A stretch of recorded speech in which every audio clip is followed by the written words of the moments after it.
உங்களுக்கெல்லாம் ஒன்று தெரியுமா? பாமக அன்புமணி பாமகவும் அதிமுகவும் கூட்டணி உறுதியாயிடுச்சு. 2 பேரும் கூட்டணியில் சேர்ந்துட்டும் கூட்டாக தான் தேர்தலை சந்திக்க போகிறோம். அதிமுக வெற்றி பெற்று ஆட்சி அமைக்க போகுது அப்படின்னு அன்புமணியை அறிவிச்சிட்டாப்புல. அஃபீஷியலாக பத்திரிகையாளர் சந்திப்பையும் நடத்திட்டாங்க. கூட்டணி முடிஞ்சிச்சு. தொகுதிகள் கூட முடிவு பண்ணிட்டதா எடப்பாடி பழனிசாமி அறிவித்தார். ஆனால் எத்தனை தொகுதிகள் அப்படிங்கிறத அவங்க இன்னும் வெளிப்படையாக அறிவிக்கல. இந்த செய்தியை கேட்டதுன்னே செம ஜோக்காக இருந்துச்சு, சிரிப்பு வந்துச்சு. ராமதாஸ் நிலைமையை நினச்சா அப்படிங்கிற மாதிரி இருந்துச்சு. அதை விட அன்புமணி நிலைமையை நினச்சா ஐயையோ அப்படிங்கிற மாதிரி சிரிப்பு வந்துச்சு. இதில் நீங்கள் சில விஷயங்களெல்லாம் கவனிச்சிருக்க மாட்டீங்க. சமீபத்தில் அமித்ஷா வந்து போனார். கூட்டணி உறுதியாக இருக்குது. பல நாள் உருட்டுக்களோட சில விஷயங்களை இப்போ நம்ம உடச்சி விட்டுறலான்னு நினைக்கிறோம். விவரமாக பேசலாம் வாங்க. அனைவருக்கும் அரசியல் வெங்காயத்தின் அன்பு வணக்கம்.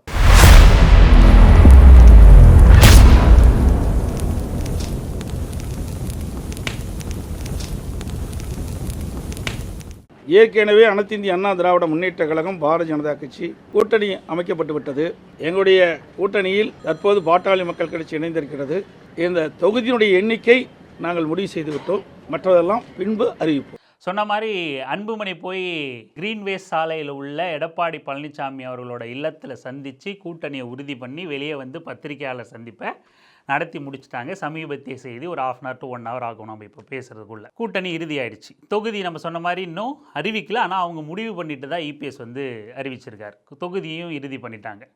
இதில் என்ன ஜோக் அப்படின்னா, பாட்டாளி மக்கள் கட்சியை எப்போவுமே ஆதரித்து பேசுகிற அல்லது பாட்டாளி மக்கள் கட்சிக்கு அப்படியே பெரிய பேக்ரவுண்ட் மியூசிக், தீம் மியூசிக்லாம் போட்டு முட்டு கொடுக்கணும்னு நினைக்கிறவங்கலாம் என்ன பண்ணுவாங்க தெரியுமா? இதுவரைக்கும் பாட்டாளி மக்கள் கட்சி போய் எந்த கட்சியோட அலுவலகத்திலையும் ஏறி கூட்டணி பேச்சுவார்த்தை நடத்தினது கிடையாது. கூட்டணிக்கு போய் அங்கே கையெழுத்து போட்டது கிடையாது. எல்லாருமே எங்கள் ஐயா வந்து தைலாபுர தோட்டத்துக்கு தான் அழைச்சிட்டு வந்து கூட்டணியை அங்கே வச்சு முடிவு பண்ணுவார் அப்படின்னு சொல்லிட்டு பெரிய பயங்கரமாக முட்டு கொடுத்துக்கிட்டு இருப்பாங்க. ஆனால் இப்போ என்ன ஜோக் நடந்துருச்சு, ஆளாக அன்புமணி போய் வந்து காலில் விழுந்திருக்காப்புற. யார்? எடப்பாடி பழனிசாமியை டேபிளுக்கு அடியில் ஊர்ந்து போய் பதவி வாங்கின நபர். அந்த எடப்பாடி பழனிசாமியோட காலில் நபராக போய் காலில் விழுந்திருக்காரு அன்புமணி அப்படிங்கிறத நீங்கள் நோட் பண்ணிக்கணும். அமித்ஷா வந்து 2 நாள் தான் ஆகுது. அமித்ஷா தமிழ்நாட்டுக்கு வந்து போன உடனே முதல்ல அதிமுக கூட்டணியில் போய் சேர்ந்த நபர் வந்து அன்புமணி. 2 நாளைக்கு முன்னாடி அமித்ஷா வந்து தமிழ்நாட்டில் கூட்டத்தை நடத்திட்டு போயிருக்காரு. அமித்ஷா வந்து போன உடனே நபராக போய் யார் கட்சியில் சேர்ந்திருக்கா, யார் கூட்டணி அறிவிச்சிருக்கா அப்படின்னா அது அன்புமணி ராமதாஸ் தான். அன்புமணி ராமதாஸ் தாங்கிட்ட இருக்கிறதா சொல்லிக்கிட்டு இருக்கிற அந்த பாட்டாளி மக்கள் கட்சி எடுத்துகிட்டு போய் ஏற்கனவே பாஜக காலடியில் இருக்கிற எடப்பாடி பழனிசாமியோட காலுக்கு அடியில் கொண்டு போய் போட்டு விட்டார் வன்னிய சமுதாயத்தை அல்லது பாட்டாளி மக்கள் கட்சியை அல்லது அன்புமணியோட ஆதரவாளர்கள்னு சொல்லலாம். ஏற்கனவே அதிமுக பாஜகவோட கூட்டணியில் அறிவிச்சிருச்சு, கூட்டணியில் இருக்கோம், நாங்கள் 2 பேரும் நாங்கள் வந்து பாஜகவோட கால் அடியில் தான் கிடக்கும் அப்படின்னு எடப்பாடி ஏற்கனவே அறிவிச்சாச்சு. இப்போ இவர் வந்து போய் நாங்கள் அதிமுக தலைமையிலான கூட்டணியில் இருக்கோம் அப்படின்னு சொல்லிட்டு சமாளிக்கிறாராம். அதாவது பாஜக இல்லை, நாங்கள் அதிமுக தலைமையிலான கூட்டணியில் இருக்கோம் அப்படின்னு சொல்லிட்டு. எல்லாரும் முட்டு கொடுப்பீங்கல்ல, நான் தைலாபுரம் வந்து தான் எங்கள் கூட்டணி முடிவு பண்ணுவோம், தைலாபுர தோட்டத்தை தாண்டி பாட்டாளி மக்கள் கட்சியோட கூட்டணி எங்கேயுமே முடிவு செய்யப்படாது அப்படின்னு சொல்லிட்டு வரலாறை மாற்றி எழுதியிருக்கிறார் அன்புமணி ராமதாஸ். இதுதான் வரலாற்று நாயகன் அடிக்கடி சொல்வீங்களோ, கண்டிப்பாக மாற்றி விட்டார். பாட்டாளி மக்கள் கட்சியோட வரலாறை மாற்றிருக்காரு. இதெல்லாம் ஒன்றும் பெருமை கிடையாது. இன்றைக்கி அன்புமணி பண்ணதும் பெருமை கிடையாது. அன்றைக்கி ஏதோ வயசாகிடுச்சு ராமதாஸ்க்கு அப்படின்னு எல்லாரும் போய் தைலாபுரத்தில் பார்த்துட்டு வந்ததும் பெருமை கிடையாது. பலம் ஒருத்தர்கிட்ட இருந்தால், வாக்கு வங்கி ஒருத்தர்கிட்ட இருந்தால் யாருக்கு வேணால் என்ன வேணால் நடக்கும். இப்போ தைலாபுரத்துக்கு போனவங்க அம்பேத்கர் திடலுக்கும் போவாங்க. அவர் அந்த மாதிரி வெறுமனே ஆட்களை காட்டி, இப்போ ஒரு தோழர் திருமா வந்து வெறுமனே வாக்கு அரசியலை காட்டி என் பின்னாடி இவ்வளோ கூட்டம் இருக்குது, ஓட்டு இருக்குது அப்படின்னு காட்டி எனக்கு இது வேண்டும் அப்படின்னு டிமாண்ட் பண்ணுறதும், நீ இங்கே தான் வரணும் அப்படின்னு டிமாண்ட் பண்ணால் யார் எங்கே வேணால் போவாங்க. அது தேர்தல் அரசியல் எல்லாம் ரொம்ப சகஜமாக நடக்கும். நம்ம அதுக்கு போக வேண்டாம். நம்ம இப்படி ராவாக பார்த்தோம்னாலுமே, பாட்டாளி மக்கள் கட்சி இப்படி பார்த்தோம்னாலுமே அந்த தைலாபுரத்தில் கையெழுத்தாகிற வரலாறை வந்து அன்புமணி மாற்றிட்டாப்புல. அதுவும் முதல் அடிமையா எடப்பாடி அடிமையை காட்டிலும் நான் தான் சிறந்த அடிமைன்னு அமித்ஷா வந்து போன உடனே முதல் நபராக எடப்பாடி வீட்டில் போய் பேச்சுவார்த்தை நடத்தி அங்கேயே கூட்டணி சந்திப்பை உறுதிப்படுத்திட்டு அங்கேயே கூட்டணியை பத்திரிகையாளர் சந்திப்பில் வெளிப்படையாக அறிவிச்சுட்டு வந்திருக்கார் அன்புமணி ராமதாஸ். இவர் தான் நீங்கள் நினைக்கிற மாற்றம், முன்னேற்றம், மாங்காமணி மாங்காய் குடும்பமாக ஆகிப்போச்சு அப்படிங்கிறத ரொம்ப தெளிவாக காட்டிட்டாரு. இனிமேல் எந்த மூஞ்சை வச்சுக்கிட்டு நீங்கள் அன்புமணிக்கு முட்டு கொடுப்பீங்கன்னு தெரியல.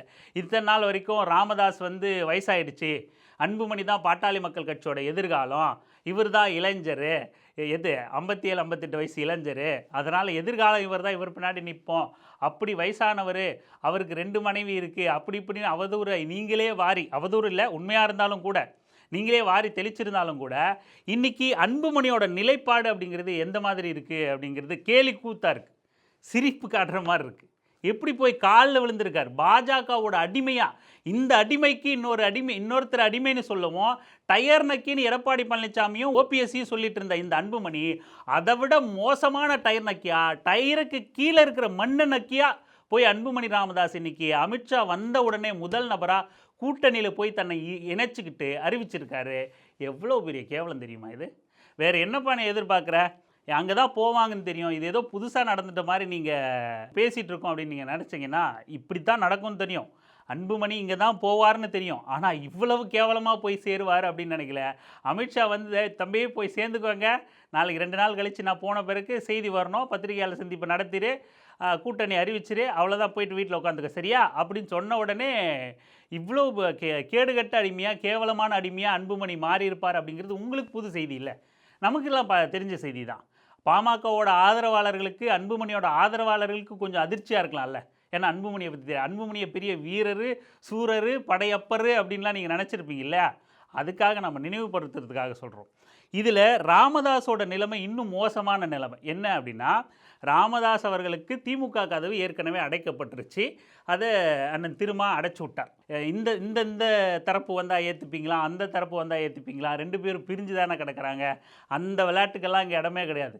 பாமகவும் பாஜகவும் நாங்கள் இருக்கிற கூட்டணியில் இருக்காது, அவங்க இருக்கிற இடத்துல நாங்கள் இருக்க மாட்டோம், வெளியேறுவோம், அதற்கு என்ன விளைவுகள் நேர்ந்தாலும் என்ன கான்சிக்வன்ஸ் இருந்தாலும் நாங்கள் ஃபேஸ் பண்ணுவோம் அப்படின்னு சொல்லிட்டு வெளிப்படையாக ஒரு கட்சி துணிச்சலாக தொடர்ச்சியாக அறிவிச்சிட்ருக்கு அப்படின்னா அது விடுதலை சிறுத்தைகள் கட்சி தான். ஆக ராமதாஸ் அவர்களுக்கு ஏற்கனவே திமுக கதவு அடைக்கப்பட்டுருச்சு, அதிமுக பாஜக கூட்டணி கதவும் இப்போ அன்புமணியால் அடைக்கப்பட்டுருச்சு. ஏன்னா அன்புமணி இருக்கிற இடத்துல ராமதாஸ் போய் சேர்ந்தார்னா இவங்களுக்குள்ளே இருக்கிற சண்டை வந்து ஒன்றும் இல்லாமல் போயிடும். அப்போ 2 பேர் பிரிஞ்சு நான் அப்பனை நம்பி போனேன், நான் பிள்ளைய நம்பி போனேன், இன்றைக்கி 2 பேரும் ஒன்று சேர்ந்துக்கிட்டாங்க, அப்போ நாம் நடுத்தெருவில் நிற்கிறதா அப்படின்னு இவங்க இத்தனை நாள் 1 ஆண்டுக்கு மேலாக நடத்திக்கிட்டு இருக்கிற இந்த அப்பன் மகன் போர் வந்து அர்த்தமற்றதாக மாறிடும். ஆக திமுகவுக்கும் போக முடியாது, பாஜக அதிமுக கூட்டணிக்கும் ராமதாஸால் போக முடியாது. ராமதாஸ் அவர்களுக்கு இருக்கிற ஒரே ஒரு வாய்ப்பு அப்படிங்கிறது, கூட்டணியில் வாய்ப்பு அப்படிங்கிறது வந்து விஜய் கட்சியில் இணையிறது தான்.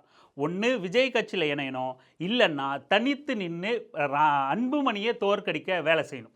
தனியாக வேட்பாளர்களை போட்டு அன்புமணி எங்கெல்லாம் வேட்பாளர் நிறுத்துகிறாரோ அங்கெல்லாம் அன்புமணியோட வேட்பாளர்களை தோற்கடிக்க ராமதாஸ் போட்டி வேட்பாளர்களை நிறுத்தி ஒன்று அன்புமணியை தோற்கடிக்க பிரச்சாரம் பண்ணணும், இல்லை இவர் வேட்பாளர் ஜெயிக்க பிரச்சாரம் பண்ணணும்.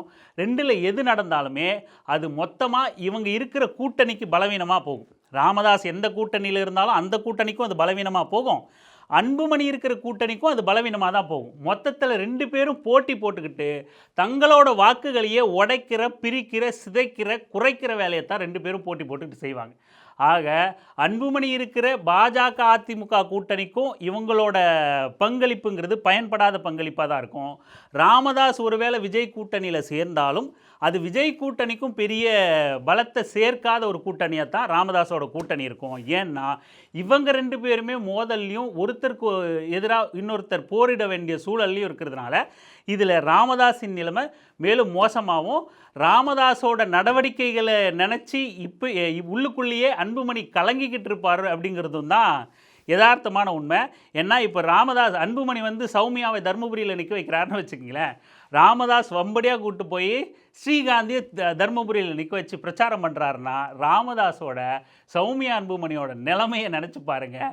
அவங்க மறுபடியும் கோயிலாக கிளம்பிடுவாங்க, பூஜை பண்ணுவாங்க, சொல்லப்போனால் ராமதாஸுக்கு எதிராக செய்வினை வச்சாலும் வைப்பாங்க. இல்லை அதுக்கு ஒரு படி மேலே போய் நேரடியாக ஏதாவது பண்ணாலும் நம்ம ஆச்சரியப்படுறதுக்கு இல்லை.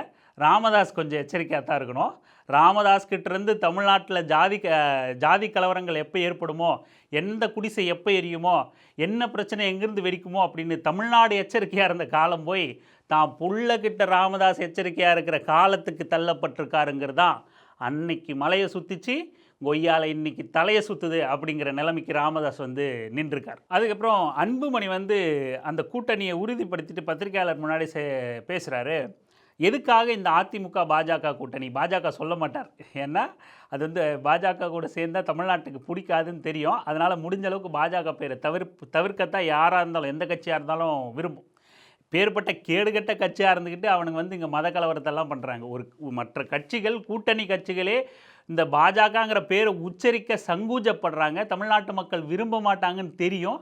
அவனுங்க வந்துக்கிட்டு இங்கே நாங்கள் தமிழ்நாட்டில் ஆட்சி மாற்றத்தை உண்டு பண்ணிவிடுவோன்ட்டு மத கலவரத்தெல்லாம் தூண்டிக்கிட்டு இருக்கானுங்க. எவ்வளவு எகத்தால் இருக்கும் அவனுங்களுக்கு. இப்படி பாஜக பேரை உச்சரிக்காமல் அன்புமணி அதிமுக தலைமையிலான கூட்டணியில் நாங்கள் இடம்பெற்றோம், அதிமுக வெற்றி பெறோம், எதுக்காக இந்த கூட்டணியில் சேர்ந்தோம் அப்படின்னா மக்கள் விரோத திமுக ஆட்சியை வீட்டுக்கு அனுப்பணும், பெண்களுக்கு எதிரான திமுக ஆட்சியை வீட்டுக்கு அனுப்பணும், தொழிலாளர்களுக்கு எதிரான திமுக ஆட்சியை வீட்டுக்கு அனுப்பணும், அதுக்கப்புறம் சமூக நீதிக்கு எதிரான திமுக ஆட்சியை வீட்டுக்கு அனுப்பணும், மீனவர் மாணவர்களுக்கு எதிரான, தொழிலாளர்களுக்கு எதிரான திமுக ஆட்சியை வீட்டுக்கு அனுப்பணும் அப்படின்னு சொல்கிறாரு. எங்களுடைய நோக்கம் மக்கள் விரோத திமுக ஆட்சி, ஊழல் செய்கின்ற திமுக ஆட்சி, பெண்களுக்கு எதிரான திமுக ஆட்சி, சமூக நீதிக்கு எதிரான திமுக ஆட்சி, அரசு ஊழியர்கள், மீனவர்கள், மாணவர்கள், தொழிலாளர்கள், அத்துணை உழைக்கின்ற வர்க்கத்திற்கு எதிரான ஒரு ஆட்சி, ஊழல் ஆட்சி நடைபெற்று கொண்டிருக்கிறது திமுக ஆட்சி. அதை அகற்ற வேண்டும் என்ற நோக்கத்திலே அதிமுக தலைமையில் ஆன கூட்டணியில் நாங்கள் இணைந்து இருக்கின்றோம். மிகப்பெரிய வெற்றியை நாங்கள் பார்க்க இருக்கின்றோம். சரி, வீட்டுக்கு அனுப்பிச்சிருவோம். அப்போது திமுகவை எல்லாருக்கும் எதிராக இருக்குது. மொத்தமாக பார்த்தா டெம்ப்ளேட்டாக சொல்லணும்னா பொதுமக்களுக்கு எதிரான திமுக ஆட்சியாக இருக்குது. வீட்டுக்கு அனுப்பிச்சிரும். வீட்டுக்கு அனுப்புறதுக்காக கடந்த 5 ஆண்டுகளாக இவ்வளவு மோசமான திமுக ஆட்சியை எதிர்த்து பாமக பண்ண போராட்டம் என்ன? பாமக இது வரைக்கும் எத்தனை போராட்டங்களுக்கு, இல்லை அன்புமணி தரப்பிலான பாமக இது வரைக்கும் திமுக ஆட்சியை எதிர்த்து, திமுக திட்டங்களை எதிர்த்து, திமுக எந்த இடத்துலையும் செயல்படாத வண்ணம் போய் போராட்ட களத்தில் இது வரைக்கும் பாட்டாளி மக்கள் கட்சியோ அன்புமணி தரப்போ எங்கே போய் நின்றுருக்கீங்க? சொகுசாக இளவரசராக வளர்ந்துட்டு ஏசி ரூமை விட்டு வெளியே வர முடியாத நீங்கள் மக்கள் விரோத திமுகவை எதிர்க்கிறீங்களா? உண்மையிலேயே திமுக மக்கள் விரோத கட்சியாகவே இருந்துட்டு போட்டோம். அதற்கு எதிரான நிலைப்பாடு என்ன? அதற்கு எதிரான நீங்கள் செஞ்ச அரசியல் என்ன? போராட்டம் என்ன? நிலைப்பாடு எங்கே? எந்த மாதிரியான கூட்டணி, எந்த மாதிரியான ஒருங்கிணைப்பை இது வரைக்கும் நீங்கள் தமிழ்நாட்டில் செஞ்சுருக்கீங்க? சங்கி கும்பல்லாம், அயோக்கிய பசங்கள்லாம் ஒன்று சேர்ந்து மேடை ஏற்றின சாதனையை தாண்டி ஒரு இதுவும் பண்ணல அன்புமணி. வேறு என்ன சாதனையை கிழிச்சிருக்கீங்க? சரி, இப்போ நம்ம ஊழலுக்கு எதிரான திமுக ஆட்சியை ஒழிக்கணும். ஊழல் பண்ணிடுச்சு திமுக, எல்லார் மேலே இடி ரைட் வருது, ஒருத்தரும் சரியில்லை. அப்போது அன்புமணி வந்தால் தான் தூய்மையான ஆட்சி தர முடியும். அன்புமணியால் தனியாக ஆட்சி அமைக்க முடியாது. ஏன்னா அன்புமணியை தமிழ்நாட்டு மக்கள் ஏற்றுக்கலை, ஒரு ஆளாகவே மதிக்கலை. சரி, அன்புமணி ஊழலுக்கு எதிரானவரா அப்படின்னா அது பெரிய கேள்விக்குறி. அந்த ஊழல் கேஸுக்காக தான் பாஜக காலில் விழுந்து அமித்ஷா போன உடனேயே போய் ஏற்கனவே காலடியில் கிடக்கிற எடப்பாடி காலில் போய் விழுந்திருக்காப்புல அன்புமணி. அதனால் அதுவும் வாய்ப்பில்லை. சரி, இவர் மாற்றா ஒரு கூட்டணி தலைமை ஏற்குது அதிமுக அப்படிங்கிறாரு. அதிமுக ஊழல் செய்யாத கட்சியா? அப்போது ஊழல் திமுகவை வீட்டுக்கு அனுப்பணும் அப்படின்னா அன்புமணி பார்வையில் அதிமுக ஊழலற்ற ஒரு புனிதமான தூய்மையான ஆட்சி தரக்கூடிய கட்சி, அப்படி தானே? பேர்பட்ட புரிதலோடு தான் அன்புமணி அந்த கூட்டணியை தேர்ந்தெடுத்திருக்கார். ரெண்டாவது சொல்கிறார், பெண்களுக்கு எதிரான கட்சி திமுக வீட்டுக்கு அனுப்பிச்சிருவோம். பெண்களுக்கு எதிரான கட்சி திமுக வீட்டுக்கு அனுப்பிச்சிருவோம் அப்படின்னா பெண்களுக்கான நலத்திட்டங்களின் மீது அதிமுகவுக்கோ அல்லது பாட்டாளி மக்கள் கட்சிக்கோ அந்த நலத்திட்டங்கள் மீது உங்களோட நிலைப்பாடு என்ன? ஒரு 100 நாள் வேலை திட்டம் இருக்கட்டும். 100 நாள் வேலை திட்டத்தில் பெருமளவில் பயன்பெறுறது, அதுவும் தமிழ்நாட்டில் பெரும்பான்மையாக பயன்படுறது பெண்கள். அப்படி இருக்கும்போது அந்த 100 நாள் வேலை திட்டத்தில் அன்புமணி ராமதாஸோட இல்லை ஆர் அன்புமணியோட, அன்புமணி தரப்போட நிலைப்பாடு என்ன? 100 நாள் வேலை திட்டத்தை நீங்கள் ஏற்கிறீங்களா? 100 நாள் வேலை திட்டத்தை நீங்கள் வரவேற்கிறீங்களா? அப்படி ஒரு வேளை வரவேற்கிறீங்க அப்படின்னா அதுக்கு எதிரான சட்ட திருத்தத்தை இப்போது ஒன்றிய அரசு கொண்டு வந்துச்சு, அதில் உங்கள் நிலைப்பாடு என்ன? அதை எதிர்த்து இது வரைக்கும் போராட்டம் பண்ணீங்களா? அந்த சட்டத்திட்டத்தை திரும்ப பெறணும் அப்படின்னு பாஜகவை எதிர்த்து போராட்டம் பண்ணீங்களா? நீங்கள் தான் அதிமுக தலைமையில் மட்டும்தானே கூட்டணி சேர்ந்துருக்கீங்க, பாஜகவை நீங்கள் உச்சரிக்க கூட இல்லைல்ல. அப்போ ஏன் நீங்கள் இது வரைக்கும் சரி கூட்டணியே இப்போ தான் டிசைட் பண்ணுறீங்க, அப்போ ஏன் இப்போ ஒரு 10 நாள் 20 நாளைக்கு முன்னாடி கொண்டு வந்த சட்டத்திட்டத்தை எடுத்து நீங்கள் போராடல? அப்போது பெண்களுக்கு எதிராக இருக்கிற நீங்கள் இருக்குதுன்னு சொல்கிற அந்த திமுக கூட்டணி கட்சிகள் தான் அதை எதிர்த்தும் போராடுறாங்க. ஆனால் நீங்கள் திமுகவை வீட்டுக்கு அனுப்பணும்னு சொல்லிட்டு நீங்கள் போய் வீட்டில் உட்காந்துக்கிட்டு இருக்கீங்களே, இது என்ன கதை இது? சரி, மகளிர் உரிமை தொகை தராங்க, அது குறித்து உங்களோட நிலைப்பாடும் உங்கள் மனைவியோட நிலைப்பாடு என்ன? சௌமியா அன்புமணியோட நிலைப்பாடு என்ன? அன்புமணியோட நிலைப்பாடு என்ன? அது மக்களை சோம்பேறிகளாக்குறாங்க, 1000 ரூபாய் கொடுத்துட்டா மக்களுக்கு பிரச்சனை தீர்ந்துருமா? திமுக உங்களை ஏமாத்துதுங்கிற நிலைப்பாட்டில் தான் நீங்கள் இருக்கீங்க. சரி, பெண்களுக்கு இதை விட சிறப்பான திட்டத்தை நீங்கள் என்ன வச்சுருக்கீங்க? என்ன அறுத்து தள்ளியிருக்கீங்க இது வரைக்கும்? உங்களோட நிலைப்பாடு என்ன? நாங்கள் ஒருத்தருக்கு மாற்றாக வரோம், ஏற்கனவே ஒருத்தவங்க தப்பாக இருக்காங்க அப்படின்னா அதுக்கு அதை விட சிறப்பான ஆளாக என்ன நான் காமிச்சிக்கணும்ல, என்னோட செயல்பாடுகள் இருக்கணும்ல. தொழிலாளர் விரோத திமுகனா சாம்சங் தொழிலாளர் பிரச்சனையில் எந்த நட்டு போல்ட்டை கழட்டிக்கிட்டு இருந்தார் அன்புமணி ராமதாஸ்? சொல்லுங்கள். இதே திமுக கூட்டணி கட்சி தான், கம்யூனிஸ்ட் கட்சிகள் தான் அதே திமுக அரசை எதிர்த்து களத்தில் நின்று போராடுறாங்க. அப்படியே எல்லா பிரச்சனைக்கும் மக்களோட போய் நிற்கிறவங்களுக்கு தெரியுது யார் எந்த கூட்டணியோடு சேர்ந்து நிற்கணும், எதுக்காக நாம் தேர்தல் கூட்டணியில் நிற்கணும் அப்படிங்கிறதுல அவங்க கிளியராக இருக்காங்க. எதிர்கட்சியாக இருக்கேன், திமுகவை வீட்டுக்கு அனுப்ப போகிறேன், நாங்கள் தான் அடுத்த மாற்று, நாங்கள் தான் புனிதமானவர்கள் சொல்கிற நீங்கள் அத்தனை பேரும் அயோக்கியர்களாக மாறி வீட்டில் போய் பதுங்கிக்கிட்டு இருக்கீங்க, எந்த மக்கள் பிரச்சனைக்கும் தலையை காட்டாமல். நீங்கள் தான் யோக்கியமான ஆட்சி கொடுக்க போகிறீங்களா, இல்லை நீங்கள் கூட்டணியில் இருக்கிற அரசு தான் யோக்கியமான அரசாக இருக்க போதா? என்ன இது கேலி கூத்தாக இருக்குது? மக்கள்லாம் உங்களை பார்த்து சீமானு கேனப்பைய மாதிரி மக்கள்லாம் முட்டாளாக நினச்சி பேசிக்கிட்டு இருக்கான். அவன் உங்ககிட்ட இருந்து எடுத்து தான் பேசுகிறான். நீங்கள்லாம் என்ன காலங்காலமாக மக்கள் முட்டாளாகவே இருக்காங்க, நாம் என்ன வேணால் மாற்றி பேசலாம் அப்படின்னு நிலைப்பாட்டில் இருக்கீங்களா? மக்கள் தெளிவோட அரசியல் புரிதலோடு இருக்கிறதுனால தான் இன்றைக்கி நீங்கள் அமித்ஷா காலடியில் விழுந்து கிடக்குறீங்க. இன்றைக்கி உங்களெல்லாம் ஆட்சி பீடத்தில் ஏற முடியாத அளவுக்கான நிலைமைக்கு மக்கள் வச்சுருக்காங்க. அது சீமானாக இருக்கட்டும், அன்புமணியாக இருக்கட்டும், ராமதாஸாக இருக்கட்டும், இன்னும் பிற சாதி வெறியர்களாக இருக்கட்டும், மத வெறியர்களாக இருக்கட்டும், தமிழ்நாடு மக்கள் தெளிவோடு இருக்காங்க. எந்த திட்டம் நமக்கு வேணும், யார் நமக்கு எதிராக இருக்காங்க, யார் நமக்கு ஆதரவாக இருக்காங்க அப்படிங்கிற எல்லா விஷயத்துலையும் அன்புமணியை விட ஒரு கூலி தொழிலாளி, ஒரு பாட்டாளி மிக முதிர்ச்சியான தெளிவான அரசியல் புரிதலோடு இருக்கான். அன்புமணிக்கு இன்றைக்கி இருக்கிற ஒரு 10ஆம் கிளாஸ் பையனுக்கு இருக்கிற இல்லை அரசியலை ஒரு நான் உதாரணத்துக்கு சொல்லணும்னா சாதி ரீதியாக சொல்ல, ஒரு தலித் குடும்பத்திலிருந்து வர ஒரு சின்ன ஒரு 15 வயசு பையனுக்கு இருக்கிற அரசியல் புரிதல் கூட அன்புமணிக்கு இப்போ கூட இல்லை அப்படிங்கிறத நம்ம அடித்து சொல்லுவோம். இது வரைக்கும் அன்புமணிக்கு கொள்கை என்ன ஒரு மண்ணும் தெரியாது, தமிழ்நாட்டு அரசியலோட திசை என்னன்னு தெரியாது, ஏன் அந்த கட்சிக்கு 3 கொள்கை தலைவர்கள் இருக்காங்கங்கிற ஒரு மண்ணாங்கட்டியும் தெரியாது அன்புமணிக்கு. இந்த லட்சணத்தில் தான் இவர் கட்சிக்கு தலைவராகவும் கூட்டணியும் பேசிக்கிட்டு இருக்காங்க. இவரை தான் நீங்கள் உலகத் தலைவர், அவார்டு வாங்கின தலைவர்லாம் பேசிக்கிட்டு இருக்கீங்க. அவரோட யோகியதையும் லட்சணமும் இதுதான். இனி நிறைய ஜோக் நடக்கும், அந்த ஜோக்கெல்லாம் நம்ம உங்களோட பகிர்ந்துக்கலாம். தொடர்ந்து இணைந்திருங்கள் அரசியல் வெங்காயம் சேனலுடன். நன்றி, வணக்கம்.